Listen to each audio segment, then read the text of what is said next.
提起卢西奥·冯塔纳这个名字，我想大家一定不会感到陌生。这位饱受争议的艺术家呢，在上世纪40年代末开始重新思考二维空间的可能性，通过划破画布创造出了无尽虚空和第三维度，也让所有事物由此诞生。而这一系列作品在拍卖市场上所取得的天价，也让人们在惊叹的同时感慨于艺术的昂贵与深奥。今天呢，我们来到了位于纽约下东区的辛画廊，这里正在举办一场非常有意思的展览，将冯塔纳的作品和一位鲜为人知的女性艺术家的作品共同展出。那么这其中又有哪些关联和奥秘呢？让我们和画廊主辛烘圭聊一聊。Hello, Shin. Hi, welcome. How are you doing today? Very good, thank you. This is such a visually arresting exhibition. And here we see a wonderful example of Lucio Fontana's Slash series and a vibrant oil painting by Italian female artist Carla Prina. And by juxtaposing these two artists, you are creating a very interesting dialogue. Yeah, this is first time that Lucio Fontana and Carla Prina is having a show together in America. This is the largest Carla Prina exhibition in history. We're showing her works from 1940s to 80s.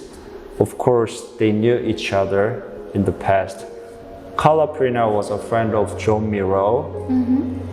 They opened up school together in Spain.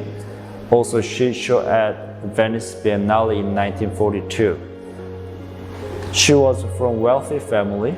She was founder member of Como Geometric Abstract Group, and some of major museums recently acquired her works after our rediscovery.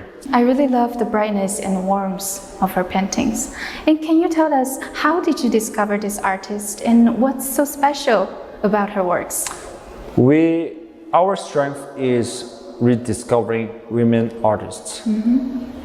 And especially modern period, because when we study art history, most of the time there are more male artists, and even though there were amazing women artists, I think it tend to somewhat underappreciated, and they need to be rediscovered. So I was researching, and I spent few hours every day.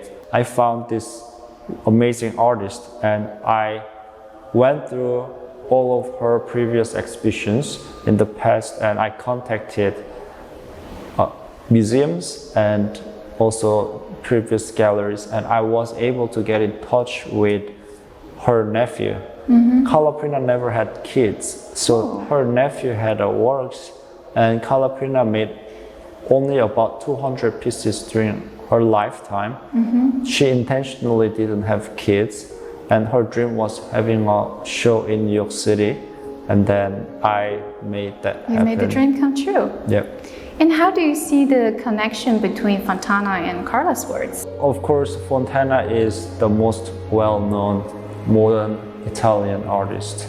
He recently had a show at the Metropolitan Museum, and his work is all about slashes or lines, or composition is more emphasized with lines. But I think that Carla Prina emphasizes forms, and we don't really, when I ask people, so can you think of any important Italian modern painters who are female?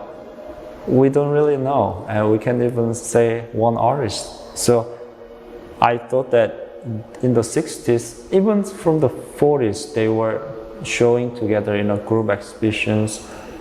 I thought that it would be very interesting comparison to make an exhibition with two old friends, and then now they both passed away. But I thought that the viewers will find Carla Prina works more interesting to see her work with her contemporary. Absolutely. I think for Fontana's works, by slicing through the flat canvas into the third dimension, he's really revealing the infinity of space beyond. Yes. And in his own words, he didn't want to be a painter or sculptor, he wanted to be a spatial artist. Yes. And if we take a closer look of Carla's works, we really see depth and we feel dimension. Yes. And it's very interesting. You feel like the geometric forms are floating on the canvas. That's because of the shade and color gradation made by the artist. And as you said, there is a connection between them. They're all interested in space and form, and they challenge the flatness of painting. This piece is actually one that shown at the Venice Biennale in 1942. Wow. And in the back, there is label.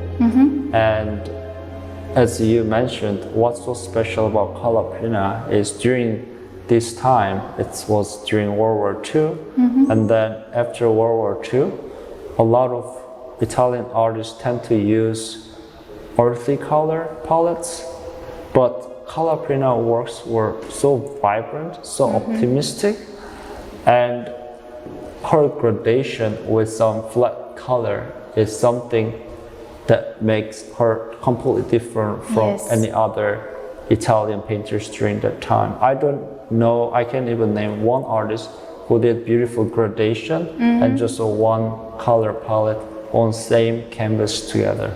Yes, I agree with you. Her works are very, very unique.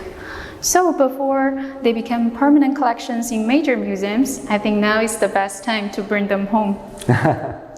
Yeah, thank you so much again Shin. for coming today and then featuring some beautiful works. Thank you.